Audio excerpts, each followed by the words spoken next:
Out here in Serpentine at Gary Hall Snr's property, and he's the trainer of the year for the season 2013-2014. Gary, you've trained over 200 winners, the first person in WA to do so. Must be a major thrill with such great horses out here. Are you looking to try and increase that?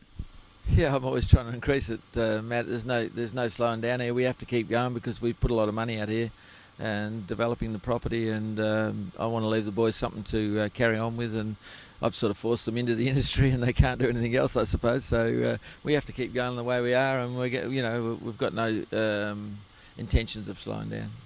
Last season did you have a goal set in mind for the 200 plus winners for the season, or was it just something that sort of picked up with the more talent that you added to the stable?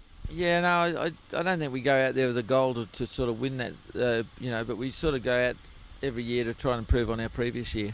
And we're always looking to improve, and we've for the last 4 or 5 years we've won over $3 million in stake money, which on an Australian level that's probably as high as anybody. And this year we were, I think, $300,000 more than McCarthy's, who ran second to us on the stake money level. So I'm proud of that, and I'm proud of the boys, all the work they've done, and the staff we've got here is great, and they're to be commended on the work they're doing. I've just seen on the board in there that the goals for this season upcoming, a few of them are reachable. You're trying to go for 300 city winners, or 300 winners overall, and Gary Hall Jr. to not get suspended for a season. How do you think that'll stand up? Yeah, I think they're both. If they were short priced for me to win 300 and Gaz to not get suspended, I'd be laying them for sure. I don't think either of us will accomplish that, but we've got to set ourselves goals and we've got to do our best. Are you looking to expand? You've got an absolute ton of horses out here. Looking to add a few more to the stock? Yeah, as I said, we're always looking for new horses, but we like to take them off the bottom end and bring them in at the top end. And a lot of my owners have stopped buying at the moment, so we're looking at other avenues, and we have got irons in the fire to try and buy a top quality horse for the Inter Dominions for the next 3 years from America, and later on as a stud horse. So we've got people, scouts out doing that for us at the moment, and that's the sort of commitment that we've got in this industry, and that we're only interested in the betterment of the industry, and we want to see great horses racing here, and I'd like to see the quality actually improve at Gloucester Park in the near future. Speaking of quality, you've got some quality performers heading towards the Golden Nugget. Mac 2 is probably the one leading the charge. How's he coming along? Yeah, well, he's my favourite, Matt. So, I like Mac too. I just like his attitude, and he's a very strong stayer. He's got high speed and no nonsense sort of horse. And Elegant Christian's a very good horse, but he's probably a little bit ignorant, and not a great steering horse. And I think as far as a complete racehorse, Mac 2's a better one. But they've both got good ability, and I've got others that are shaping up to almost as as good as them, and obviously some of the ones I've got could beat those horses given the right runs. Horses like VC Maneuver and Soho Lennon, Crusader Banner, and there's a couple others there that are very nice 4-year-olds. The main two that you speak of, Mac 2 and Elegant Christian, their next runs probably be likely in a Nugget Prelude? No, I don't think so, Matt. I think we're going to put the ones that are maybe doubtful of getting starts in the Nugget in the Nugget Prelude, and we'll go somewhere else with the others, and because they look like they're sort of shoe-ins to get into the Nugget anyway, with their form and the way they're going. So I think possibly we'll try some of the lesser ones like that maybe are doubtful of getting a start and give them Nugget Prelude chances. Speaking of some top-line horses, we can't have an interview without mentioning Quinny. He's an absolute superstar. How's he coming along? You said on Sunday that this might be, his big chance to be his last season. He could be retiring. How's he coming along for potentially his last season?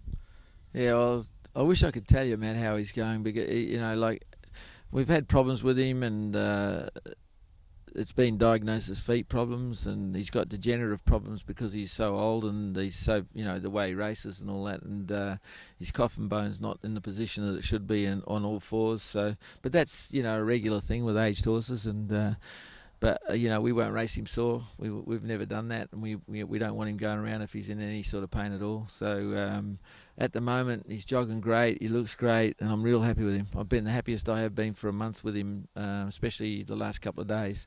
So we just got our fingers crossed that he can stand up to another preparation. obviously we'd love to break Blacks or Fakes stake earnings record, and just for another CV for him, and maybe cement him in the annals of history as one of the best of all time, which I probably think he already has done that. Yeah, 100% correct. His speed is definitely something we've never seen. You spoke about your property out here, just driving in and having a look at all the work that's been done. The place is looking fantastic. It's got horses everywhere, but it's really green, and all the fencing and paddocks are just brilliant.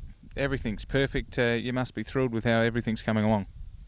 Yeah, Matt. It was a big worry for me to do it, and I was doing so well at Hazelmere that I needed to change. I needed to move from there. The place was too small for us out there, but I sort of delayed moving for about 10 years because I was frightened of failure. You know what I mean? So when we came out here, I took a big bite, really, more than I could chew, really. And when I got here, I thought, if this doesn't work, I'm in big trouble, and it's actually working quite well and going well at the moment. And that's, the boys have definitely stepped up to the mark, and we've got a great staff out here, and it's going to get better as far as I can see, and there's no slowing down, and we've got some really nice horses, we've got some nice young horses, and we've got some very, very good owners that are part of it, and they're all happy because they're all doing well.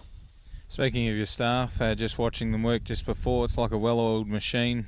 Everyone has their job to do and their part to play, and everyone just seems happy to be out here doing it. Yeah, everyone's happy, there's every now and then we get a little bit of consternation, but that's to be expected from a property as big as this. But yeah, we do run to a system, and we've got a real good system going, and we're really happy with the way things are going. The upcoming summer carnival, Quinny is obviously leading chance as long as everything goes okay with him. Have you got anything to back him up if things don't go a-okay? Yeah, well, the good horses that we've got, run into problems because of the racing that they do, and Living on the Interest has fractured a knee, so there's no hope of him running in that in the Pacing Cup. Toretto's, he was heading in the right direction, everything was going good with him, and he got an abscess in his eye. He got I don't know whether he stuck it on a twig or something in the paddock, but he's been at the vets for a week, so he's on the back burner. But he's a horse that could measure up given the right barrier draws and that, Toretto. And we haven't got that. We got horses like Hard Copy and Northview Punter, our Arlington. They're probably second string free-for-allers, and they've always got a chance if they can get the right run. But to say I've got anything other than Quinny for the Pacing Cup at this stage, I'd say that's not likely. Except I'm hoping that maybe Mac 2 or one of the 4-year-olds step up and can run in that class. Because Falcon Strike won the Pacing Cup as a 4-year-old from Barrier 9, and I think Mac 2's right up there with that class of horse anyway. He's really taken that next step, Mac 2. Lastly, we'll just speak about the Inter-Dominions, which are coming back to Perth next year. Mac 2 would be one of your favourites heading towards with Quinny's likely retirement and not going around in the Inter-Dominion. It'd be a pretty big ask for him again. But Mac 2, he'd be a pretty exciting proposition if he takes that next step with another spell under his belt to head for the Inters. Yeah, that's the main aim with him. We'll look after him up until there, and if he doesn't make it, I don't think I've got a horse that will, because he's got that sort of ability, and it's great for harness racing, this Inter-Dominions. It's going to bring lots of nice, good horses here. People buying them and bringing them here, and people coming over for it. And it's going to be great for WA harness racing, at least for the next 3 years. I think it's a great initiative, and I think RAWA and WATA should be commended for their initiatives in doing it. And it's exciting news for anyone that's in harness racing. And at the moment, as I said before, we've got owners looking at a horse in America to bring over here with those races in mind, and not that that's worked in the Eastern Seaboard other than Mr. Feelgood, but we want to have a go at it anyway. So it'll be an interesting exercise. Well, best of luck over the upcoming season. We thank you for your time, and hopefully some winners on Friday night. No worries, man. Thank you.